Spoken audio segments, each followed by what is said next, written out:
চলুন চলে যাই অতিথির কাছে। আসসালামু আলাইকুম। জি, ওয়ালাইকুম আসসালাম। আপনাকে শুভ সন্ধ্যার আয়োজনে স্বাগত। ধন্যবাদ আমাকে আমন্ত্রণ জানাবার জন্য। যে আমরা দর্শকদের সাথে আসলে বিভিন্ন বিষয় নিয়ে কথা বলছিলাম, তবে আপনার কাছে যেটি জানতে চাই সেটি হচ্ছে আজ কয়েক ঘন্টা পূর্বে ঢাকা, সিলেট ও চট্টগ্রাম সহ দেশের বড় অংশ জুড়ে মৃদু ভূমিকম্প অনুভূত হয়েছে। প্রশ্ন হলো, এই ধরনের প্রাকৃতিক দুর্যোগ মোকাবেলায় আমরা কতটা প্রস্তুত?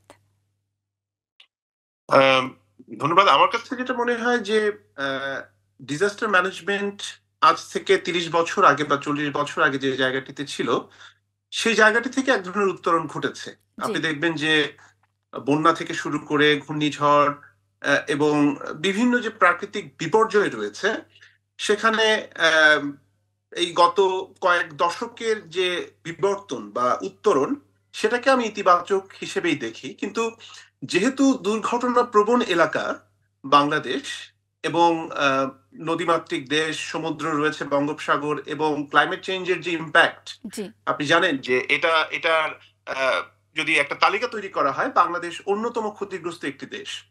জি, তো সেই কারণে আসলে যে ধরনের রিগোরাস অ্যারেঞ্জমেন্ট থাকা দরকার, যে ধরনের ব্যাপক ভিত্তিক প্রস্তুতি থাকা দরকার, সেই বিষয়টি কিন্তু নেই। জি, আমি যদি মানে এক কথায় বলি যে বাংলাদেশের হঠাৎ করে কোনো একটা বিপর্যয় আসলে সেটাকে মোকাবেলা করার জন্য যতটা তৎপরতা প্রয়োজন, যে ধরনের স্ট্র্যাটেজি দরকার, এটা কিন্তু বিষয়টা কিন্তু খুবই স্ট্র্যাটেজিক। জি, আপনি কিন্তু সত্যিকার অর্থে আজকে হঠাৎ করে কিছু একটা ঘটে গেলে আপনার কি হবে সেটার সেটার যে প্রস্তুতি বা সেটার যে কৌশল, জি, সেটি যদি নির্ধারণ করা না থাকে, তাহলে কিন্তু এই যে আপনি যখন কথা বলছিলেন আমি শুনছিলাম, আপনি ঠিকই বলেছেন যে বাংলাদেশের শুধুমাত্র যে দক্ষিণাঞ্চলে এটির প্রভাব রয়েছে। ঘূর্ণিঝড়ের কথা বলছি, কিংবা যদি জি, ভূমিকম্পে, যতটুকু আমরা জেনেছি যে আজকের ভূমিকম্পে ওই অর্থে ক্ষয়ক্ষতির কোনো খবর পাওয়া যায়নি, অর্থাৎ জি, সেরকম কিছু হয়নি। কিন্তু আমরা এটাও জানি যে আহ, একটা বিরাট ঝুঁকির মুখে ঢাকা শহর রয়েছে, জি, তাই তো, ভূমিকম্পের ক্ষেত্রে। তো যদি সেটি হয় তাহলে কি হবে, মানে এটির প্ল্যানিংটা কি? আমরা এখনো দেখি যে আমাদের গৃহ নির্মাণ বা আবাসনের ক্ষেত্রে ঢাকা শহরে এখনো নিয়ম, মানে বহির্ভূত অনেক ধরনের স্থাপনার আমরা খবর শুনতে পাই। জি, এবং বাংলাদেশে যেহেতু এই নিয়মগুলো আহ সেইভাবে, মানে রেগুলেটরি ফ্রেমওয়ার্কের ভেতর দিয়ে যতটা স্ক্রুটিনি দরকার সেটা যেহেতু হচ্ছে না, সে কারণে আমি বলবো যে সেটা ঘূর্ণিঝড়ই হোক, ভূমিকম্পই হোক, আর বন্যা জলোচ্ছ্বাসই হোক, আমরা কিন্তু একটা সাংঘাতিক ঝুঁকির মুখে রয়েছি। জি। কাজে এই বিষয়গুলো নিয়ে আরো অনেক বেশি কথা হওয়া দরকার, এবং এর পরিকল্পনা গুলোকে আরো একটু আমার মনে হয় যে গণমুখী করা দরকার। জি, আপনাকে ধন্যবাদ। আপনি জানেন যে বাংলাদেশে ৩য় ধাপের নির্বাচন শেষ হয়েছে, যেটি উপজেলা নির্বাচন ৮৭ উপজেলায়। বিভিন্ন স্থানে সংঘর্ষ, আচরণবিধি লঙ্ঘন, অনিয়ম, ভোটের হার কম ইত্যাদির মাধ্যমে শেষ হয়েছে কিন্তু এই নির্বাচন। বর্তমানে প্রতিটি নির্বাচনেই প্রায় একই চিত্র। শুধু নিয়ম রক্ষার জন্যই কি এত অনিয়ম? আপনার কি মনে হয়? প্রথম কথা হচ্ছে যে আহ, যদি আপনি আহ, সংসদ নির্বাচনের যেটি গত সংসদ নির্বাচনে আমরা যেটি দেখেছি, জি, সেটির তুলনায় কিন্তু অনিয়মের মাত্রাটা কিছুটা হলেও কম, আমি বলবো। জি, তার কারণ হচ্ছে যে এই স্থানীয় সরকার নির্বাচনে কিন্তু ক্ষমতার যে পরিবর্তন বা পালাবদল সেটি কিন্তু হয় না। জি, এবং যেহেতু যারা নির্বাচন করছেন তারা একটা বিরাট অংশ ক্ষমতাসীন দলের সঙ্গে যুক্ত রয়েছেন, কাজেই তারা নিজেরা নিজেরা করছেন। কাজে ওই যে যে সাংঘর্ষিক অবস্থান, বা আমরা নির্বাচনকে ঘিরে আমরা যে ধরনের উত্তেজনা দেখি, যে একটা প্রতিদ্বন্দ্বিতাপূর্ণ নির্বাচন হলে বা জি, অংশগ্রহণমূলক নির্বাচন হলে, সেই জায়গাটিতে স্থানীয় সরকার নির্বাচনের যে রূপটি আমরা দেখছি সেটি একটু ভিন্ন। এখন ভোটার উপস্থিতির কথা যদি বলি, অ্যাবসলিউটলি, মানে এটা স্বীকার করতে হবে যে একটা নির্বাচনমুখী দেশে জি, সাধারণ মানুষ যে রাজনীতি সচেতন, এবং তারা এই যে যে রাজনৈতিক কর্মকাণ্ডে বা নির্বাচনে যে অংশগ্রহণ, সেই ধারাবাহিকতা এটি অনেক কম। নির্বাচন কমিশন বলছে 35%, এবং জি, আওয়ামী লীগের পক্ষ থেকে সেটি বলা হচ্ছে জি, যে 35%। কিন্তু বাংলাদেশের সঙ্গে আমাদের যাদের যোগাযোগ রয়েছে, বা আমরা যারা বাংলাদেশের খোঁজ খবর রাখি, শুধুমাত্র সরকারি তথ্য বিবরণী বা নির্বাচন কমিশনের প্রদত্ত যে তথ্য, সেটির বাইরে আমরা যেহেতু একটু তৃণমূলে যোগাযোগ রাখার চেষ্টা করি, সেখানে কিন্তু আমরা সেই রিফ্লেকশনটা পাইনি। অর্থাৎ 35% যে বলা হচ্ছে, জি, 35% ভোট পড়েছে কিনা সেটি নিয়ে যথেষ্ট সন্দেহ রয়েছে। সেটি হয়তো 25 পর্যন্ত হয়তো যেতে পারে, এটা জি আমার ধারণা আর কি। আমি জি সব জায়গায় কথা জি এই বললাম। প্রসঙ্গে আমি আপনার কাছে আসব। জি জি, আপনাকে ধন্যবাদ।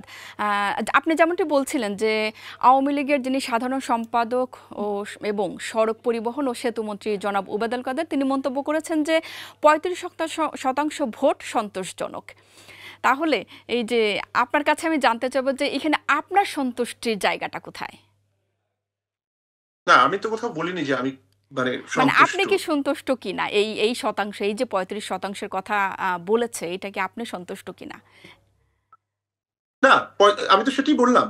আমি এই প্রশ্নের জবাবটা কিন্তু একটু আগে দিলাম যে 35% যে দাবি করা হচ্ছে, জি ওবায়দুল কাদের বলেছেন, আওয়ামী লীগের পক্ষ থেকে বলা হচ্ছে এবং নির্বাচন কমিশনের পক্ষ থেকে বলা হচ্ছে, জি সেই ফিগারটি বা সেই পরিসংখ্যানটি বা সেই তথ্যটি জি কতটুকু আহ, মানে বস্তুনিষ্ঠ সেটি নিয়ে আমার যথেষ্ট সন্দেহ রয়েছে। আমি মনে করি না যে এই সংখ্যক ভোট পড়েছে।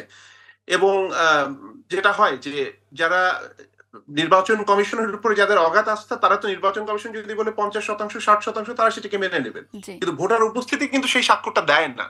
কাজে 35% নিয়ে যথেষ্ট সন্দেহ সন্দেহ রয়েছে, রয়েছে। সংশয় জি রয়েছে, বিতর্ক রয়েছে। এক, দুই নম্বর হচ্ছে যে ভোটার উপস্থিতি এত কম কেন, এই প্রশ্নটি নিশ্চয়ই আপনার মধ্যে কাজ করছে বা জি অনেকেই মনে করছেন যে কেন ভোটার উপস্থিতি কম। যেহেতু স্থানীয় সরকার নির্বাচনে বলছে সরকারের পক্ষ থেকে যে কোনো ধরনের কোনো প্রভাব বিস্তার করা হবে না, জি জাতীয় নির্বাচনের মতো হবে না, তারপরেও এই আশ্বাসের পরেও কেন ভোটার উপস্থিতি কম, তার কারণ হচ্ছে গোটা নির্বাচন ব্যবস্থার উপরে সাধারণ মানুষের যে আস্থাহীনতা, সেটির একটি আমি বলবো যে রিফ্লেকশন আমরা এই যে যে স্থানীয় সরকারের তৃতীয় ধাপ পর্যন্ত যে নির্বাচন হলো, জি সেই নির্বাচনে কিন্তু আমরা দেখতে পেয়েছি। কাজেই আস্থাহীনতার একটা সংকট রয়েছে।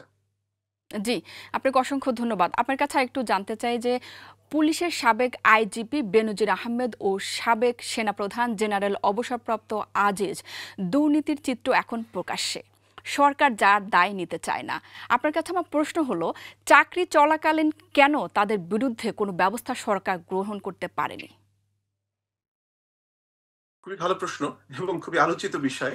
জি এই প্রশ্নের উত্তর দেওয়া বা এই বিষয়ে কথা বলার ক্ষেত্রে কয়েকটা বিষয় কিন্তু মাথায় রাখা দরকার। প্রথম কথা হচ্ছে যে এখনো পর্যন্ত আহ, এই যে যে অভিযোগগুলো তাদের বিরুদ্ধে উঠেছে, জি সেটি কিন্তু প্রমাণিত হয়নি।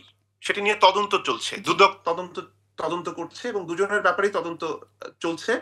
এবং একজনের তো সম্পত্তি ফ্রিজ করা হয়েছে, জি আরেকজনের ব্যাপারে অনুমতি চাওয়া হয়েছে। কতদূর পর্যন্ত তারা তদন্তে নামতে পারবে, কারণ এটা রাষ্ট্রের একটা অনুমতির প্রয়োজন হয়। জি এবং এখানে কিন্তু একটা সমস্যা দেখেন যে দুর্নীতি দমন কমিশন কতটা স্বাধীন, মানে এক ধরনের পারমিশন নিয়ে তারপরে তাদেরকে নামতে হচ্ছে। এখন জি ঠিক আছে, মানে আদালত বলেন বা এই যে আমাদের বিচার ব্যবস্থা আছে, একটা প্রক্রিয়ার ভেতর দিয়ে তো তাদেরকে যেতে হবে, সেটা নিয়ে আমার কোনো বক্তব্য নেই। জি অবশ্যই। কিন্তু সমস্যাটা হচ্ছে যে আপনার কি মনে হয় যে এই যে যে দুর্নীতির যে অভিযোগগুলো, এই অভিযোগগুলো কি একদিন দুই দিনে বা যদি সত্য হয়ে থাকে এই বিষয়টি যে তারা এই পরিমাণ দুর্নীতি করেছেন, জি তাহলে এটা তো একদিনে হয়নি। তার মানে যতদিন পর্যন্ত এই মানুষগুলোকে আপনার প্রয়োজন হয়েছে, রাষ্ট্রের প্রয়োজন হয়েছে বা ক্ষমতাসীন দলের প্রয়োজন হয়েছে, জি ততদিন পর্যন্ত আপনারা দুর্নীতি করার এক ধরনের সুযোগ করে দিয়েছেন। জি তাই তো বিষয়টা। এখন প্রয়োজন যেহেতু নেই, তারা দুজনে অবসরপ্রাপ্ত, এখন আপনাদের কাছে মনে হচ্ছে যে না, এটি নিয়ে যেহেতু কথা হচ্ছে বা যে কোনো একটা আমি আসলে ইকুয়েশনটা জানি না, মানে আমাদের পক্ষে তো অনেক কিছুই জানা সম্ভব না, আবার অনেকে অনেক কিছু জানেন তারা বলতেও পারেন। কোন জি একটা পাওয়ার, এটা তো পাওয়ার গেম, দিন শেষে তো একটা পাওয়ার গেম। জি কার সঙ্গে কোন জায়গায় কি নিয়ে ঝামেলা হচ্ছে, কেন তাদেরকে হঠাৎ করে একদম অপরাধীর কাঠ করে দাঁড় করিয়ে বিচার করা হবে। ওবায়দুল কাদেরের স্টেটমেন্ট নিশ্চয়ই আপনি শুনেছেন। জি এবং সেখানে মানে যেহেতু তাদের সরকারকেই সার্ভ করেছেন এই দুজন মানুষ, কোন ধরনের কিন্তু রাগ ঢাক রাখেননি। তিনি বলেছেন যে বিচার হবে, এত বড় দুর্নীতি ইত্যাদি ইত্যাদি, মানে উনি নিশ্চিত যে দুর্নীতি হয়েছে। কারণ ক্ষমতাসীন দলের এত গুরুত্বপূর্ণ ব্যক্তি, উনি যদি নিশ্চিত হয়ে থাকেন যে এই দুর্নীতি হয়েছে বা অভিযোগগুলোর সত্যতা রয়েছে, জি তাহলে এই যে ক্ষমতা কাঠামোর ভেতর থেকে তারা যে কাজগুলো করলেন, এটা এমন না যে গত 2-3 বছর হয়েছে। এখানে অনেক কিছুই রয়েছে যেগুলো কিন্তু যারা ক্ষমতায় ছিলেন, this is clearly conflict of interest. আমরা এই জি দেশে থাকি, আমরা জানি যে রাষ্ট্রীয় গুরুত্বপূর্ণ পদে থাকলে কতদূর যাওয়া যাবে, কোনটা করা যাবে কোনটা করা যাবে না, এটার কিন্তু সুস্পষ্ট নীতিমালা রয়েছে, জি বিধান রয়েছে। জি তার মানে সেই বিধানগুলো লঙ্ঘন করা হয়েছে তারা যখন সার্ভ করছিলেন সরকারকে বা রাষ্ট্রকে। তো তাহলে সেই সময় কেন ব্যবস্থা নেওয়া হয়নি, এই প্রশ্নগুলো তো আসলে জনমনে, তাই না? জি তো এই জায়গাগুলোতে কিন্তু একটা বিরাট ধরনের কনফিউশন রয়ে গেছে এবং অনেকেই ধারণা করছেন এটা একটা স্পেকুলেশন যে তাদের প্রয়োজন ফুরিয়ে গেছে, কেননা দুজনে কিন্তু নানাভাবে সরকারের যে যতটা মানে শীর্ষ পর্যায়ে তো ছিলেন, একজন পুলিশের প্রধান, একজন সেনাবাহিনীর প্রধান, কাজে তাদের প্রয়োজন ছিল ওই সময়ে। এখন যেহেতু প্রয়োজন ফুরিয়ে গেছে তো তার কারণ এখন তো তারা রিটায়ারমেন্টে চলে গেছেন, এই কারণে তাদেরকে ঠিক সেই অর্থে ওন করছেন না। এবং রাজনীতির খেলাটা কিন্তু এখানেই, মানে আপনার যখন প্রয়োজন আছে, যতক্ষণ পর্যন্ত প্রয়োজন আছে আপনি তাদেরকে ব্যবহার করছেন, কাজে লাগাচ্ছেন, প্রয়োজন ফুরিয়ে গেছে তখন তাদেরকে আপনি আর ওন করছেন না। বুলবুল হাসান, জনাব বুলবুল হাসান, আপনাকে অসংখ্য ধন্যবাদ আপনার মূল্যবান মতামতের জন্য। সময় স্বল্পতার জন্য আজ বিদায় দিচ্ছি, নিশ্চয়ই কথা হবে অন্য একটি পর্বে। সে পর্যন্ত ভালো থাকবেন, সুস্থ থাকবেন। আসসালামু আলাইকুম। ধন্যবাদ। জি, প্রিয় দর্শক, অনুষ্ঠানের এ পর্যায়ে নিয়ে নিচ্ছে একটি বিরতি। বিজ্ঞাপন বিরতির পরই ফিরছি, সঙ্গে থাকুন।